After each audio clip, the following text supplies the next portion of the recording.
getting supplies. Well, that turned out not only to be true, but now you're getting the reports from people saying that they're threatened to get arrested if they fly in or if they do any drop zone stuff. They're threatening truck drivers with arrest if they try to go in and impede in any way. What they're doing is they're flipping the script and they're calling rescue and relief impeding in government affairs, because the government doesn't have any money and because the government has to go through all the red tape and isn't really saving anybody. It's making them look very bad that citizens are doing it. So that's why they need to, confiscate things, and that's why they need to turn people away. Well, ladies and gentlemen, here's some breaking news for you. We have 2 reporters on the ground down there right now, literally right now, with sheriff departments, and the sheriff departments are literally banding together with the fire departments and saying that they will arrest any federal employee that tries to impede in any rescue or relief by claiming jurisdiction and not allowing local and community sheriffs and fire departments and rescue relief and citizens airplanes and helicopters. The sheriffs are literally banding together right now and saying that we will arrest any federal agent that tries to, impede our ability to go out there and help these people, because it's not about red tape when it's civilian. And we're not going to deal with the red tape. We're not going to deal with the confiscations. We're not going to deal with your rules, this, that, and the other. That's one report. Here's another major report that you need to share everywhere. Yesterday, I got reached out to by the West North Carolina Nature Center, who told me that I am spreading false information. First of all, we know who speaks like that, right? We don't speak like that. We don't say disinformation and misinformation or false information. We say the word lies. They were saying that I am spreading false information, not only by my reporting of FEMA doing exactly what Terrence Williams has told you they're doing, what Elon Musk has told you they're doing, what relief groups on the ground have told you they're doing. They told me that I'm spreading misinformation by reporting that, and that I need to take that video down. They're literally telling me to take my video down because there's truckloads of supplies on the side of the road that won't come there and deliver that to them now because of my reporting of FEMA confiscating items. And I'm like, well, that sounds really weird. If you're not FEMA, then what do you have to worry about? Obviously, you're out there helping the civilians. People are still going to donate to you. And they're like, no, it's the other way around. People are watching your video and they're not sending supplies in fear that things are being confiscated, and they're not. And then I started criticizing FEMA, and they would not distance themselves from FEMA in any way. They weren't saying that they were part of FEMA, but they wouldn't distance themselves from FEMA. And they were saying that because of my reporting about what FEMA's doing, that they're not getting supplies, and that I need to censor our reporting or take it down because it's misinformation. To come to find out, the Western North Carolina Nature Center also gets a tourism development grant and fund.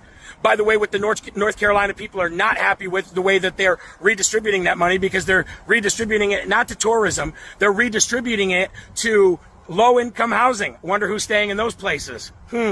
Anyway, long story short, they also get federal funding from the Department of Interior. Now, we know that the Department of Interior was involved with the Bureau of Land Management murdering of Lavoy Finicum over, what was it? Ladies and gentlemen, wasn't just land. No. It was the uranium one. And now we're dealing with natural resources here, lithium and other things like that. And the federal government is coming in, claiming jurisdiction and threatening to lock up pilots, helicopter pilots, social media influencers, people who report the news, people on the ground, relief efforts people. They're literally threatening to arrest them.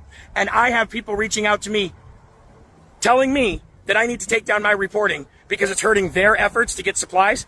The only people's efforts here that are being hurt are FEMA's, because we know what FEMA's doing with the resources. We know what FEMA's doing. And FEMA's saying that no water, unless it's FEMA authorized water, can be given to anybody. And they're flipping the script, and by saying that we are impeding their efforts to save people. That's how they're doing this. And they're going to start arresting people the same way they did January 6th and everything else. I want you to look into the WNC Nature Center. I want you to look into the Tourism Development Fund that gets about $50 million a year that they misappropriate.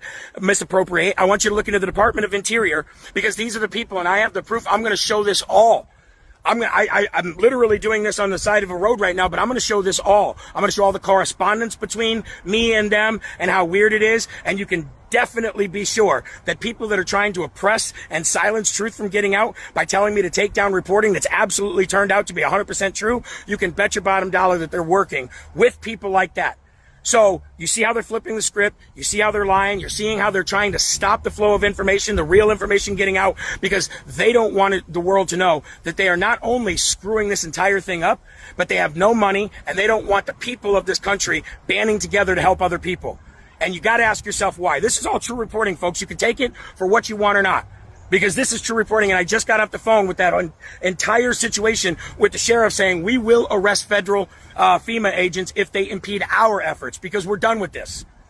And I'm not going to be threatened, and I'm not going to be silenced, and I'm not going to be oppressed, and nobody's going to get me to take down my reporting by any kind of threatening or anything like that either, because the whole thing smells to high heaven, and we have multiple, not just Pete Santilli, but we've got the entire Dogwood relief people down there who are all working with sheriffs and fire departments. We have Tyler Kramer. You're not going to tell us what's really going on. We're going to tell the world what's going on. And come hell or high water, the truth will get out.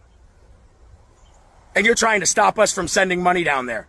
We've already sent 5 of the 8,000 down there, and we're going to raise more, and we're going to send more. And we're going to continue to have people down there helping out. Trying to take your video down. Are you kidding me? Why? The only people that would be hurt from my video being up is FEMA. So if you're out there and you're trying to get people silenced, and by the way, we're hearing that there's an entire social media influencer